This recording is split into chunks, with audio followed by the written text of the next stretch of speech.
अधिकतर बच्चों के मन में सवाल रहता है कि 12वीं के बाद अब वह क्या करें। अगर बच्चा शहर में रह रहा है तो अधिकांश संभावना बनती है एमबीए करने की, वही चाहे बच्चा शहर का हो या गांव का। इंजीनियरिंग और मेडिकल या तो उन पर थोपा जाता है या वे खुद सामाजिक प्रभाव को देखकर से अपना लेते हैं। क्यों करें एग्रीकल्चर की तैयारी? आईआईटी और मेडिकल के कटथ्रोट कंपटीशन में वह समय रहते दूसरी चीजों पर ध्यान नहीं दे पाते। जो उनसे छूट जाता है वह है एग्रीकल्चर जैसा मक्खन ब्रांच। अगर आईआईटी और मेडिकल की तैयारी करने वाला एक औसत बच्चा भी अपनी क्षमताओं का 50% लगा दे तो एग्रीकल्चर के बेहतरीन कॉलेजों में उसका दाखिला हो जाए।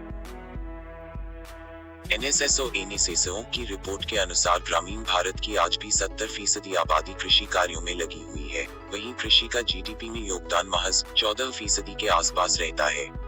इस प्रकार हमारे यहाँ कृषि की न केवल उत्पादकता अत्यंत कम है,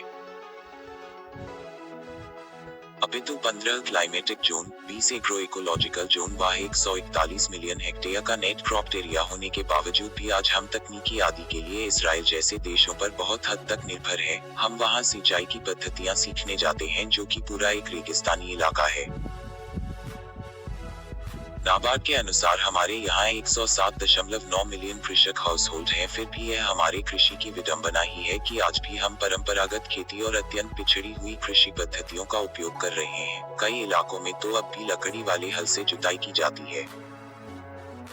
ऐसे में एग्रीकल्चर का क्षेत्र न केवल अपार संभावनाओं से युक्त है, अपितु इसमें बहुत कुछ किया भी जा सकता है।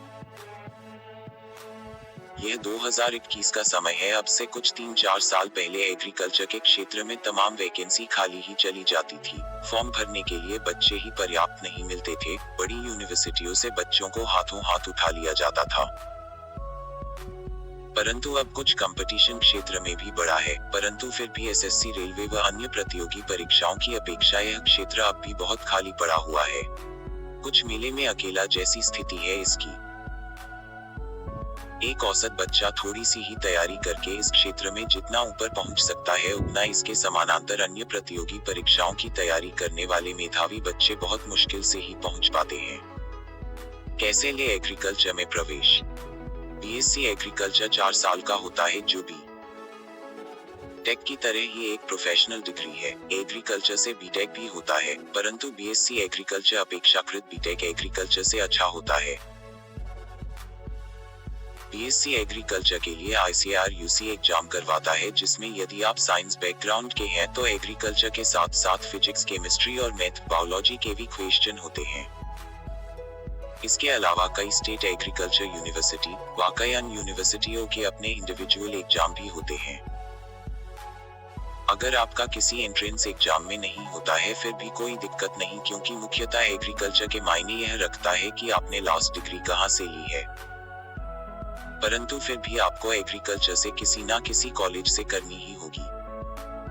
परंतु यह चीज का विशेष ध्यान रखना कि जिस भी कॉलेज से आप बीएससी करें, पहले यह जरूर देखने की वह कॉलेज आईसीएआर द्वारा मान्यता प्राप्त हो या संबंध हो, अन्यथा आप आईसीएआर का एमएससी एंट्रेंस नहीं दे पाएंगे।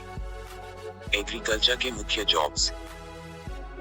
एमएससी एग्रीकल्चर के बाद एग्रीकल्चर से रोजगार के रास्ते और भी आसान हो जाते हैं। Sugar cane officer, horticulture officer, professor आदि कई वैकेंसी सरकार द्वारा वक्त वक्त निकाले जाते हैं, जिसके लिए आसानी से आवेदन किया जा सकता है। वहीं बीएससी एग्रीकल्चर के बाद भी national seed corporation, NABARD, agriculture officer, state seed corporation, DRDO, कृषि पर्यवेक्षक आदि के लिए भी कई वैकेंसी वक्त वक्त पर निकाले जाते हैं। पीएचडी कर लेने के बाद जिंदगी और भी आसान हो जाती है, जिसके बाद सीनियर साइंटिस्ट अथवा प्रोफेसर के पद पर नियुक्ति पाई जा सकती है, जिनकी सैलरी भी बहुत ही हाई होती है। अंततः लोग तकनीकी आदि के बिना तो रह सकते हैं, परंतु खाए पिए बिना नहीं। यहीं पर एग्रीकल्चर का महत्व बढ़ जाता है। जब तक भूख रहेगी तब तक इसकी महत्ता भी बनी रहेगी। तो धन्यवाद दोस्तों, आपने हमारा पूरा वीडियो देखा। अगर आपको हमारे द्वारा दी गई जानकारी पसंद आती है तो आप इस वीडियो को लाइक करके अपने दोस्तों के साथ शेयर करें। मिलते हैं अगली वीडियो में।